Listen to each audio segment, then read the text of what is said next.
राहुल गांधी का कारवां बिहार पहुंच चुका है। भारत जोड़ो न्याय यात्रा नॉर्थ ईस्ट से सीधे बिहार के किशनगंज पहुंची, जहां उनका जोरदार स्वागत किया गया। उसके बाद उनका कारवां सीधे अररिया पहुंचा। अररिया में उन्होंने विशाल जनसभा को संबोधित किया, जिसके बाद उन्होंने अररिया जिले का भ्रमण किया। इस दौरान उन्हें देखने के लिए हजारों की संख्या में लोगों की भारी भीड़ सड़क पर खड़ी रही। भ्रमण के बाद उन्होंने अररिया के चांदनी चौक पर लोगों की जनसभा को संबोधित किया। उसके बाद रात्रि विश्राम उन्होंने अररिया के यादव कॉलेज में किया। 30 जनवरी को उनका कारवां अररिया से पूर्णिया के लिए निकला।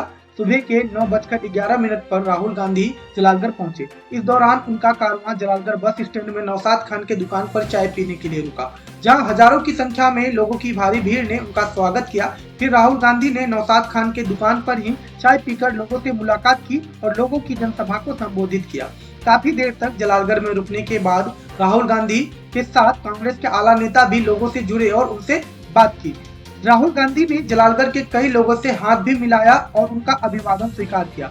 फिर उसके बाद महिलाओं और बच्चों से भी उन्होंने बात की।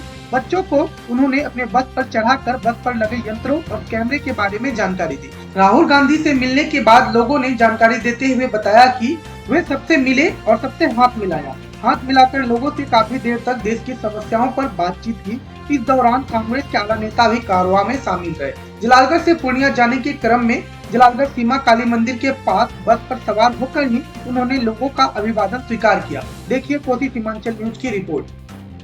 लोगों ने कहा, बहुत सारे लोगों ने कहा कि देखिए आपने कन्याकुमारी से कश्मीर की यात्रा कर दी, मगर बिहार का क्या होगा, बंगाल का क्या होगा, मणिपुर का क्या होगा।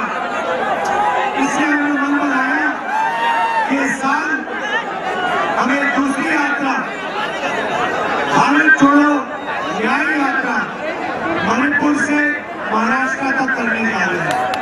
और इसलिए मैं आपको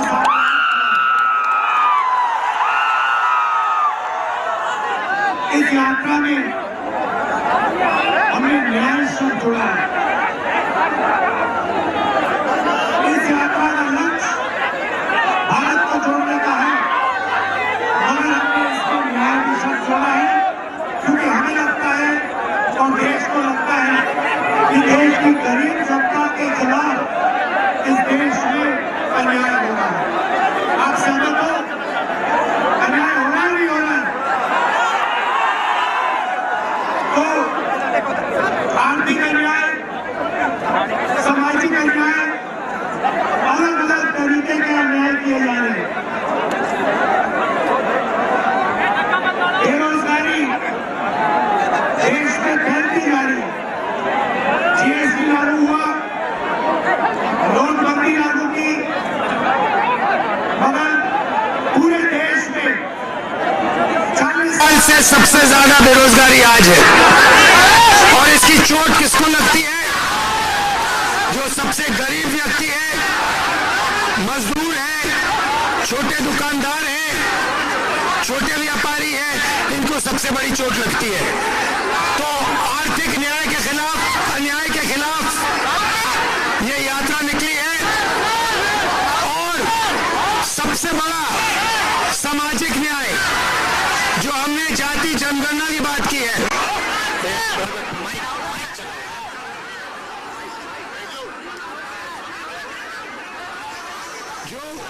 जो हमने सामाजिक न्याय की बात की है, जाति जनगणना की बात की है। भाई और बहनों, देश में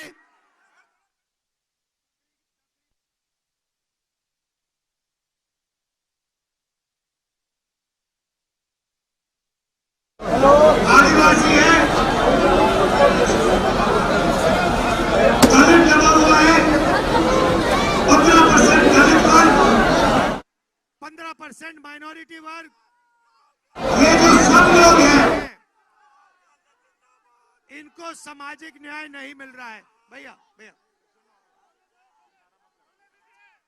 तो सामाजिक न्याय का पहला कदम जाति जनगणना, ये पता लगाना कि इस देश में पिछड़े वर्ग के कितने लोग हैं, आदिवासी कितने हैं, दलित कितने हैं, जनरल कास्ट के कितने हैं।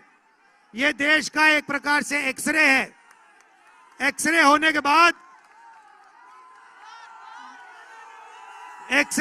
बाद जो पिछड़ों की हिस्सेदारी बनती है, जो दलितों की हिस्सेदारी बनती है, वो उनको मिलने का काम कांग्रेस पार्टी करने जा रही है। आजकल प्राइवेटाइजेशन होता है, नुकसान किसको होता है? ओबीसी वर्ग को होता है सबसे ज्यादा। ब्रदर